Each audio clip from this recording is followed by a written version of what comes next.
Cada día es una aventura única donde descubriremos de todo. El Palacio de Lecumberri ha sido escenario de importantes hechos históricos. Para empezar, en sus inicios fue una de las penitenciarías más seguras de América. En la actualidad alberga el Archivo General de la Nación desde hace más de 30 años. Yo soy Alexia, esto es De Todo y ¿qué les parece si comenzamos?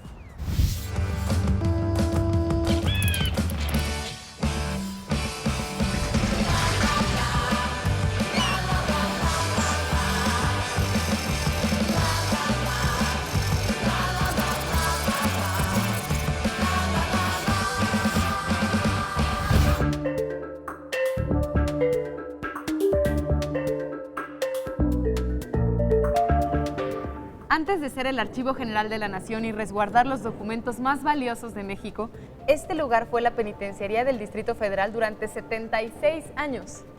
Ale, ¿cómo fue que se ideó este espacio especial para tener a los presos vigilados en todo momento? Bueno, se creó con un sistema que se llama el sistema panóptico. Es desde un punto central, que era la torre de vigilancia, se tenía a la vista a cada una de las crujías. Esta era el área donde convivían y vivían los presos. Cada una de esas puertas que ahora resguardan los documentos eran las celdas donde estaban antes los prisioneros. Ale, la bóveda que podemos apreciar en la actualidad fue construida tiempo después, una vez que tiraron la torre que existía en el centro de esta construcción. Sí, a partir de 1977 que se establece que este edificio sea la nueva sede del Archivo General de la Nación, la orden es quitarle la imagen de cárcel en lo más posible. Se derrumba la torre, se coloca esta gran cúpula y se techan las crujías que se convierten en las galerías que resguardan los fondos. Ale, además de tener un centro rector, podemos decir, con los brazos que eran las crujías. Las 7 crujías, sí. La construcción tiene otra construcción alrededor que parece un castillo. Sí, es una construcción netamente porfiriana, ¿no? Y tú te podrás imaginar muchas cosas de lo que podría ser este edificio, pero menos una cárcel. Pero si te das cuenta, también tiene apariencia de una fortaleza y es una estructura completamente porfiriana.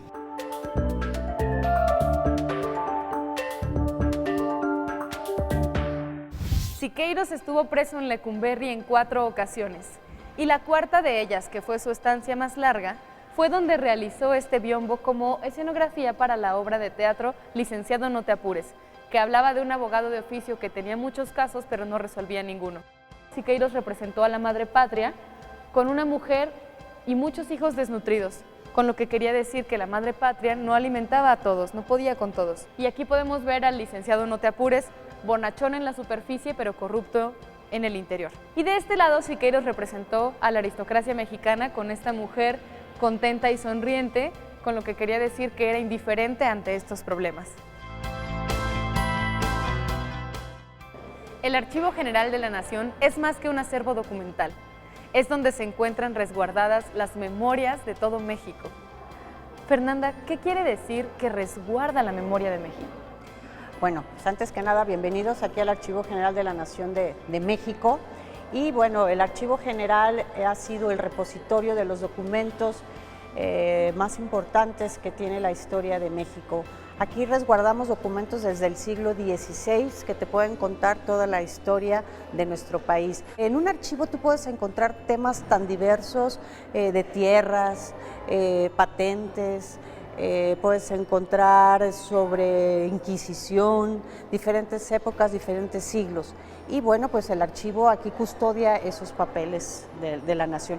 Fernanda, ¿y cómo están divididos los documentos en el Archivo General de la Nación? Los archivos están organizados en fondos, ¿sí? Y los fondos a su vez están conformados por conjuntos de expedientes. Estos documentos ya tienen un proceso por el que fueron identificados, organizados y catalogados. Pero también en los archivos podemos encontrar colecciones, como pueden ser una fototeca, una biblioteca, una hemeroteca. Los archivos, para poder llegar al Archivo General de la Nación, finalmente ya son los archivos que tuvieron una valoración donde se les consideró que es histórico. Fernanda, ¿y en qué sala nos encontramos del archivo en este momento? Ahorita estamos en lo que le llamamos la sala de banderas. Es un vestíbulo donde damos la recepción con una serie de documentos que se exhiben en versión facsimilar. ¿Qué es un facsimilar? El facsimilar es una reproducción que se hace del documento original. El documento original, poderlo exhibir no es lo más recomendable y por lo tanto tenemos que hacer reproducciones fieles de ese documento a través de la digitalización y de técnicas ya de impresión. Y tenemos otra parte donde tenemos en exhibición los facsimilares, digamos, de las joyas que guardamos en esta institución. Como la Constitución mexicana. La Constitución bueno, tenemos la del 14, la del 24, tenemos la de 1917, tenemos los sentimientos de la Nación de Morelos. Entonces, todas esas maravillas tú puedes observarlas. Tenemos un área donde manejamos lo que le llamamos maravillas de la historia.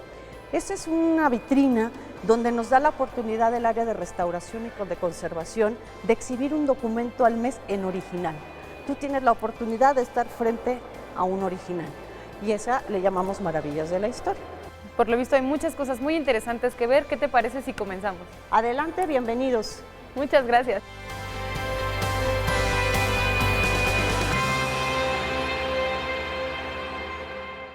Ahora vamos a tener la oportunidad con Abel de conocer y manipular muy cuidadosamente algunos documentos originales que son verdaderas joyas aquí en el Archivo General de la Nación. Abel, ¿cuál es el primer documento que vamos a conocer? El primer documento que vamos a visualizar aquí pertenece al año de 1582, el siglo XVI. Este documento es parte de un proceso inquisitorial que se le estaba haciendo a un quiromante muy famoso de la época, de nombre Pedro Juárez de Mayorga.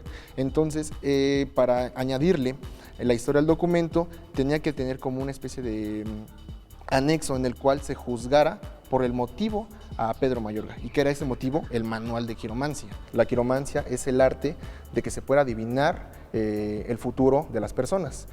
Por eso hay que utilizar los guantes para que podamos manipular todo tipo de documentos dentro del archivo. Los guantes son de látex y si quieres póntelos para que puedas ver las demás imágenes que hay.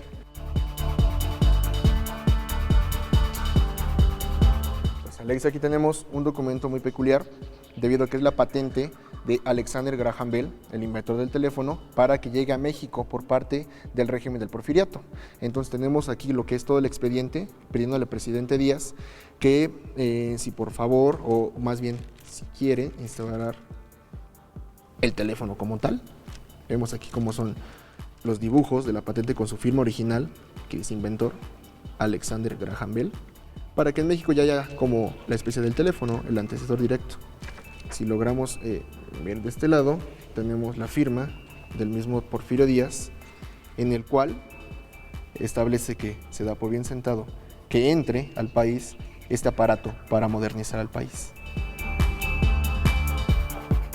Entre los documentos de investigación que podemos encontrar también está este, que es invaluable, es una entrevista que tuvieron Porfirio Díaz y Francisco I. Madero antes de la Revolución.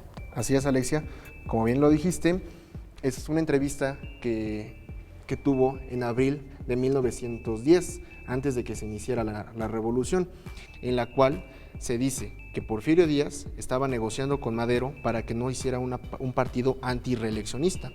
¿Y eso cómo lo iba a hacer? Ofreciéndole 20,000 pesos para que dejara todo por la paz. Sin embargo, ahí en la carta podemos ver que Madero no acepta y que sigue con su movimiento exactamente, ¿no? Alexia, y aquí tenemos otro documento muy interesante en el cual es el guión cinematográfico de la película El bombero atómico de Mario Moreno Cantinflas. Sin embargo, es muy curioso debido a que en el título dice "a sus órdenes, jefe", que es una frase que Cantinflas siempre decía. Es una simple frase en vez de un título cinematográfico, ¿no? Vemos aquí está la firma de Mario Moreno como tal y el argumento que es original también de él como tal. Es de los pocos que tiene como argumento. Y de este lado encontramos lo que es la letra y música de María Bonita. Es la partitura original. Es la partitura original exactamente de Agustín Lara. Entonces vemos la música, la hoja letra, de registro. exactamente, dedicada obviamente a su esposa de ese momento, María Félix. María del alma. Estos documentos son testigos de la historia que nos cuentan fidedignamente lo que sucedió. Así es, Alexia. Y mira, tenemos en este momento la declaración de guerra por parte del gobierno mexicano cuando fueron unidos dos buques mexicanos en el Pacífico, ¿no? Entonces te voy a enseñar brevemente la declaración de guerra que se hizo por parte del presidente Manuel Ávila Camacho. 28 de mayo de 1942, prácticamente es cuando México entra en guerra contra ellos. Y este otro documento que tenemos en nuestras manos, Abel. Este es muy interesante porque es la carta de Frida Kahlo que le dirige al presidente Miguel Alemán Valdés, que es el presidente en turno. Esta carta tiene de peculiaridad que se le está pidiendo al presidente que haga algo al respecto, debido a que unos cuadros, unos murales de Diego Rivera están siendo cubiertos por tablones en el Hotel del Prado. Entonces a Frida Kahlo, pues es su esposo, le parece infame que se haga ese tipo de cosas. Y dice Frida, esta carta es una protesta de justa indignación, un atentado cobarde y denigrante que está cometiendo en el país.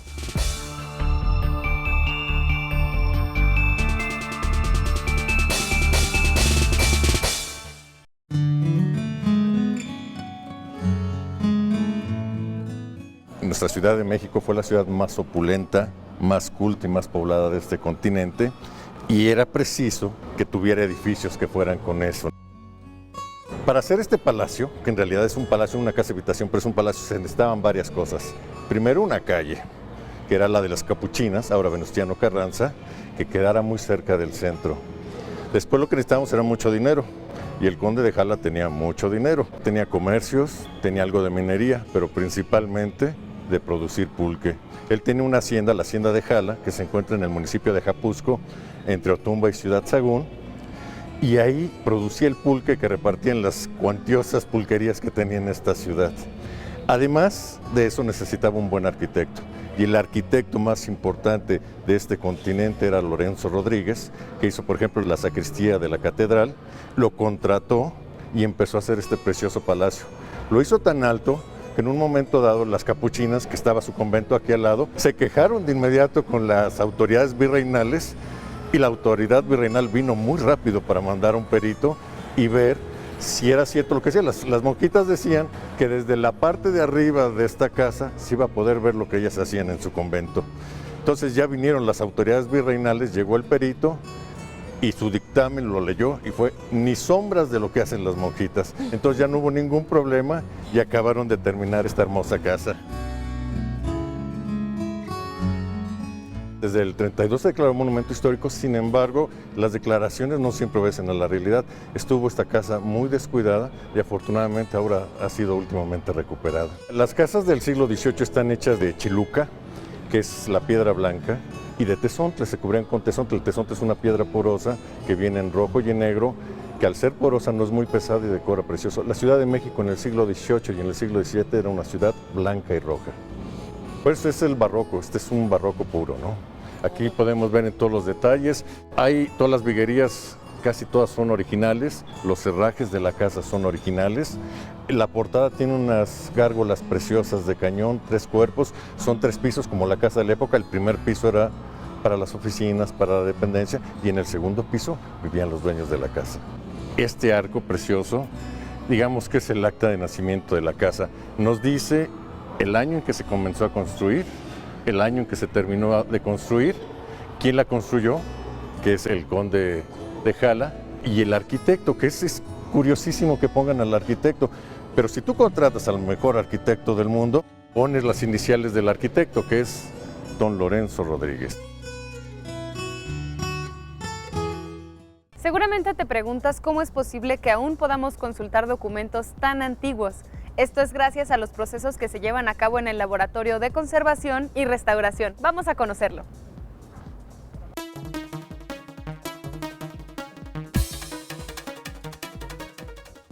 Eleonora nos va a mostrar algunos de los procesos que se utilizan para poder conservar, restaurar y que podamos disfrutar de los documentos antiguos. ¿Cuál es este proceso, Eleonora? Este es un proceso de limpieza en seco y es superficial.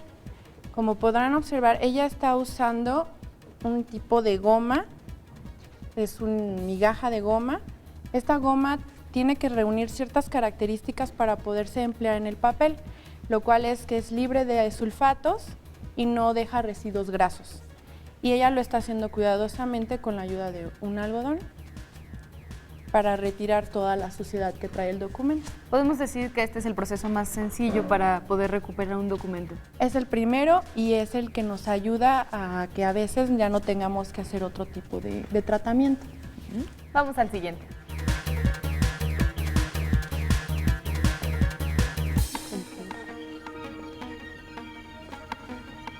Eleonora, ¿este proceso para qué es?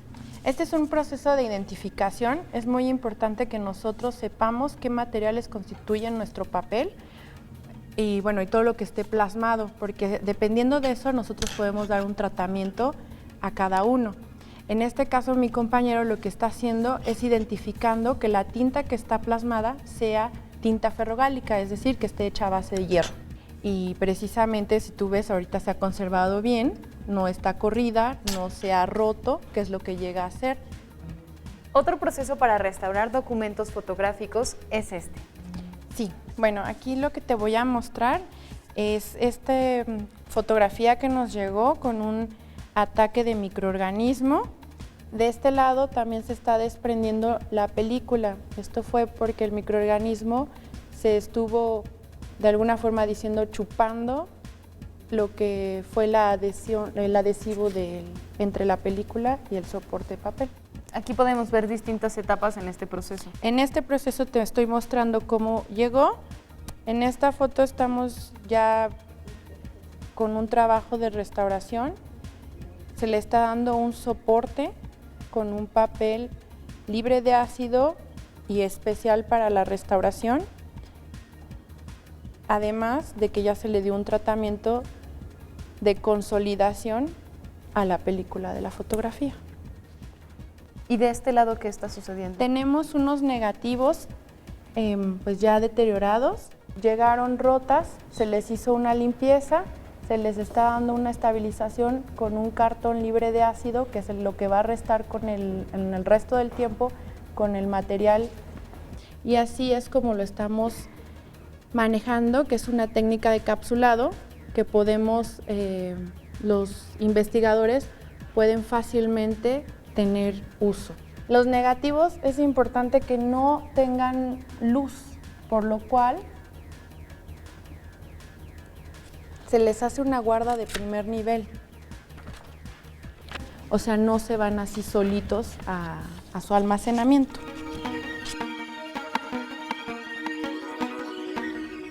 Eleonora, ¿por qué es necesario colocar un refuerzo alrededor de algunas hojas en algunos documentos?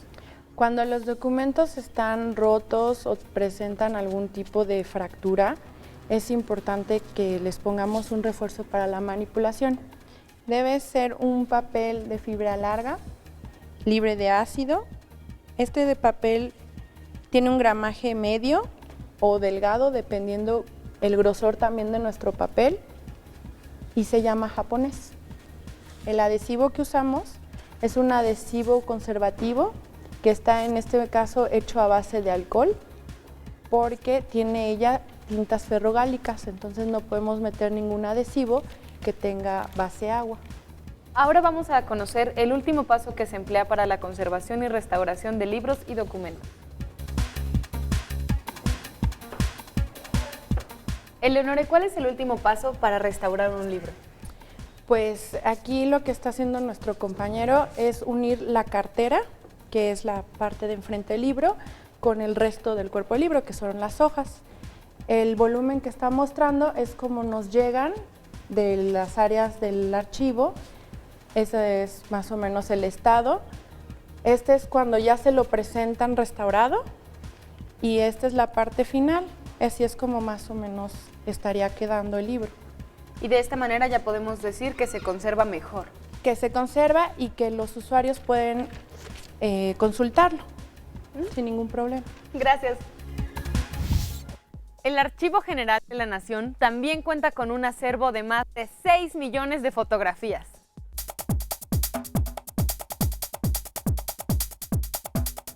Para que pudiéramos conocer un poco de este gran acervo, Ana seleccionó algunas fotografías de diferentes colecciones. ¿Cuáles son, Ana? Bueno, pues una de las joyas que tenemos aquí en la fototeca del Archivo General de la Nación es el álbum de los indios de los estados fronterizos entre Estados Unidos y México. Y bueno, es un álbum con 112 fotografías, impresiones en albúmina.